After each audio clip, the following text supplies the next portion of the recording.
Anda masih bersama kami di Breaking News Kompas TV, Saudara. Hari ini warga Pati menggelar aksi unjuk rasa untuk menuntut Bupati Pati, Sudewo, mundur dari jabatannya. Meskipun kebijakan terkait dengan kenaikan PBB hingga 250% sebetulnya telah dibatalkan. Sebelumnya kepada jurnalis Kompas TV, Saudara, Koordinator Donasi Masyarakat Pati Bersatu ini mengatakan bahwa aksi ini digelar karena masyarakat kecewa dengan sejumlah kebijakan Bupati Pati Sudewo. Disinggung bahwa sejumlah kebijakan diantaranya 5 hari sekolah, kemudian regrouping sekolah yang berdampak banyaknya guru honorer tidak bekerja, hingga PHK ratusan mantan karyawan honorer RSUD RAA Suwondo tanpa pesangon. Namun dijawab hal ini oleh Bupati Pati Sudewo bahwa menduga aksi warga Pati ini ada ditunggangi kepentingan lain begitu. Menurutnya tuntutan kenaikan PBB 250% telah dibatalkan, kemudian juga kebijakan 5 hari sekolah kembali ke 6 hari, dan hal itu Bupati Pati menyimpulkan jika masa ini ditunggangi oleh pihak-pihak yang tidak bertanggung jawab. Apabila kita melihat gambar terbaru yang Anda saksikan saat ini, Saudara, ini bukan tepat berada di pendopo Kabupaten Pati, karena tadi jurnalis Kompas TV melaporkan bahwa massa dihalau mundur oleh polisi ketika kericuhan terjadi pada sekitar pukul 11 hingga pukul 12 siang tadi, di mana ada pembakaran mobil, begitu pelemparan botol oleh warga kepada Bupati Pati, sehingga polisi memutuskan untuk menghalau dan juga menembakkan gas air mata.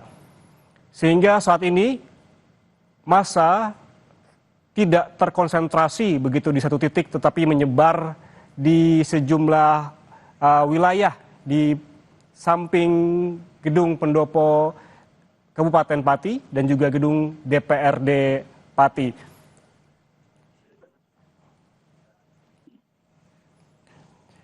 Kita bergabung dengan jurnalis Kompas TV Rifai Handoko yang saat ini berada di gedung DPRD Pati.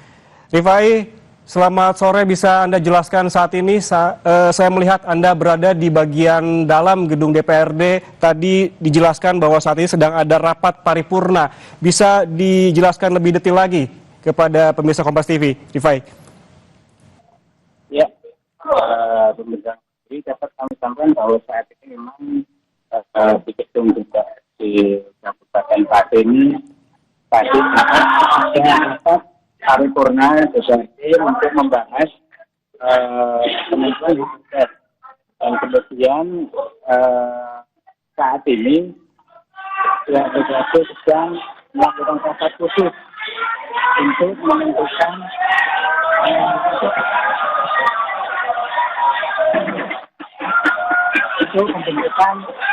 untuk membentukkan panitia khusus untuk melakukan.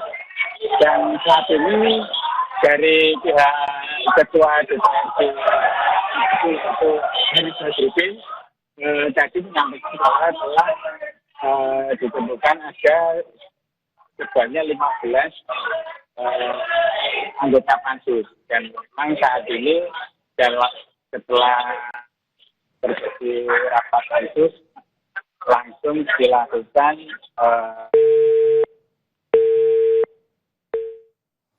Baik, tampaknya ada kendala audio dengan jurnalis Kompas TV Rifai Handoko yang saat ini berada di bagian dalam gedung DPRD Pati. Namun paling tidak kita bisa mengambil kesimpulan, Saudara, dari keterangan jurnalis Kompas TV Rifai Handoko yang menjelaskan terkait dengan rapat paripurna DPRD Pati yang saat ini tengah berlangsung untuk menggulirkan hak angket, merespons aspirasi dari warga.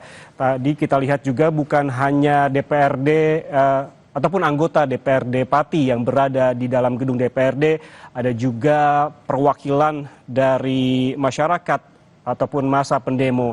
Jika tadi disebutkan bahwa ada 5 perwakilan yang masuk begitu ke dalam gedung DPRD untuk mengikuti rapat paripurna. Namun jika disimpulkan dari gambar yang dikirimkan oleh jurnalis Kompas TV Rifai Handoko yang berada di dalam gedung, Sebetulnya sepertinya tidak hanya 5 begitu, ada sejumlah warga yang juga berada di dalam gedung DPRD untuk mengawal dan juga mengawasi jalannya rapat paripurna. Memang belum diketahui hingga saat ini apakah pukul berapa rapat akan selesai.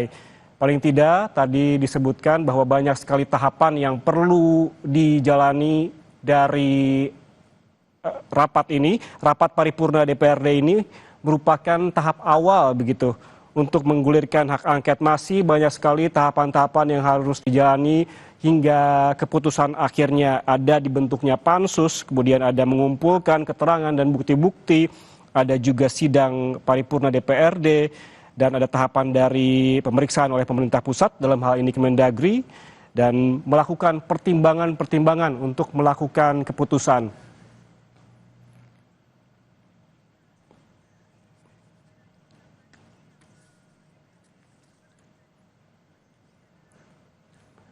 Dan saudara, yang Anda lihat saat ini adalah visual terbaru di bagian dalam gedung DPRD Pati. Kita lihat bahwa memang tidak semua kursi ini terisi penuh, seperti dijelaskan oleh jurnalis Kompas TV tadi, bahwa dari 50 anggota DPRD Pati total begitu yang hadir pada sidang paripurna hari ini ada sekitar 42 orang. Namun jika kita melihat sekilas dari kondisi di dalam gedung DPRD Pati, rapat sepertinya sudah selesai begitu. Namun kita akan nanti konfirmasi kembali apakah rapat masih berlangsung atau justru telah selesai.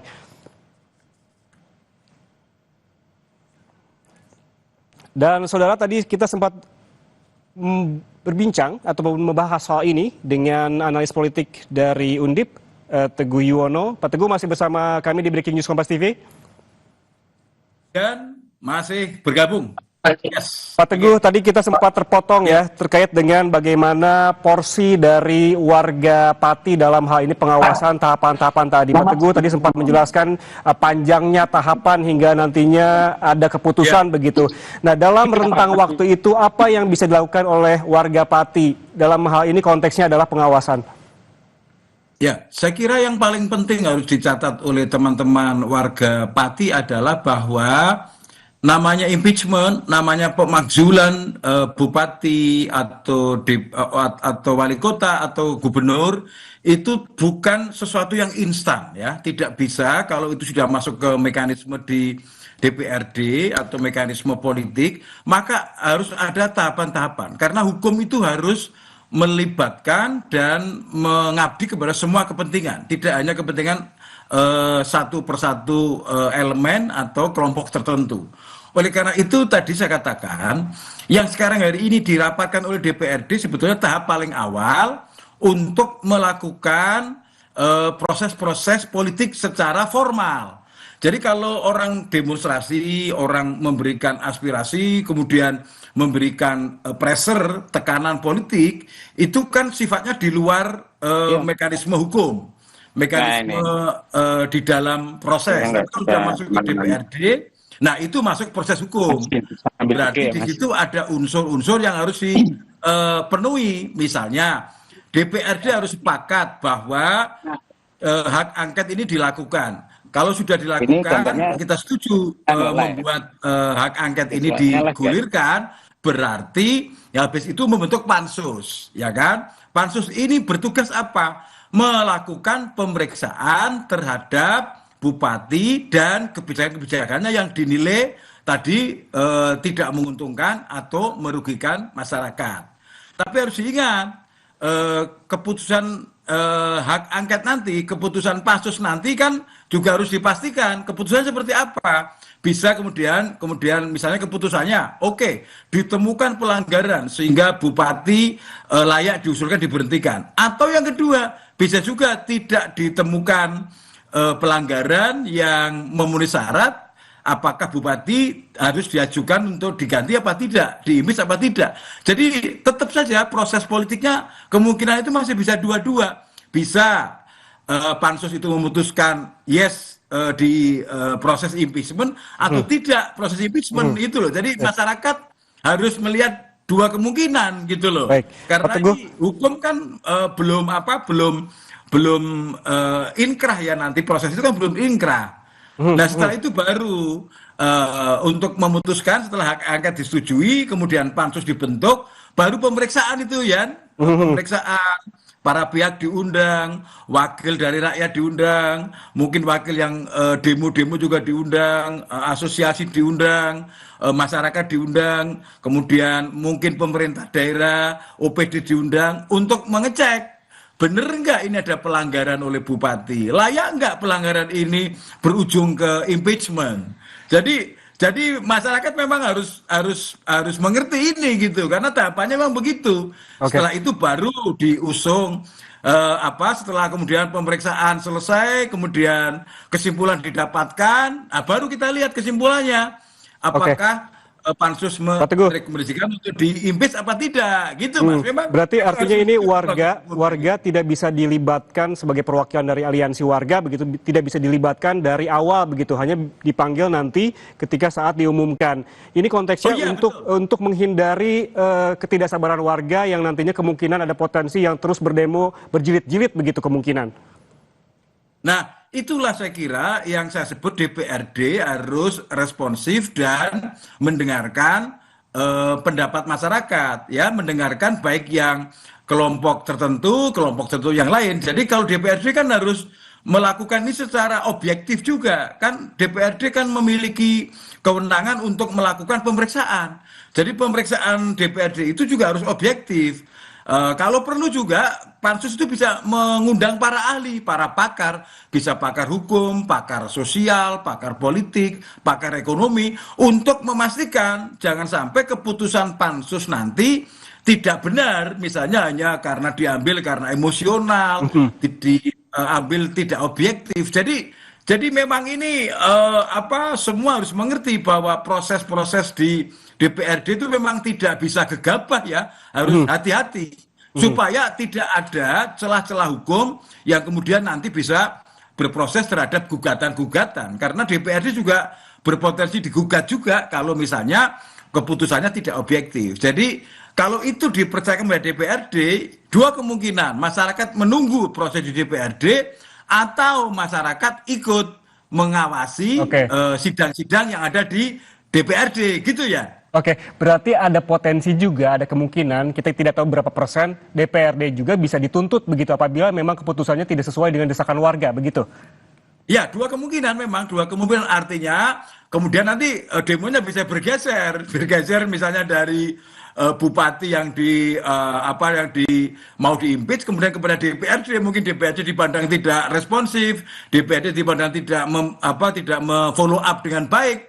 Jadi berbagai macam kemungkinan masih bisa terjadi. Oleh karena itu, ini kita lihat sekarang hasil rapat dari ini seperti apa, nanti hak angketnya seperti apa, pansusnya seperti apa, kerja pansus seperti apa, apakah kerja pansus bisa diawasi, seperti apa pengawasannya. Itu memang proses yang tidak pendek dan harus serius ini, Mas. Ini karena ini dilihat oleh semua orang di Indonesia dan bahkan di dunia ini yang terjadi di Pati hari ini. Oke.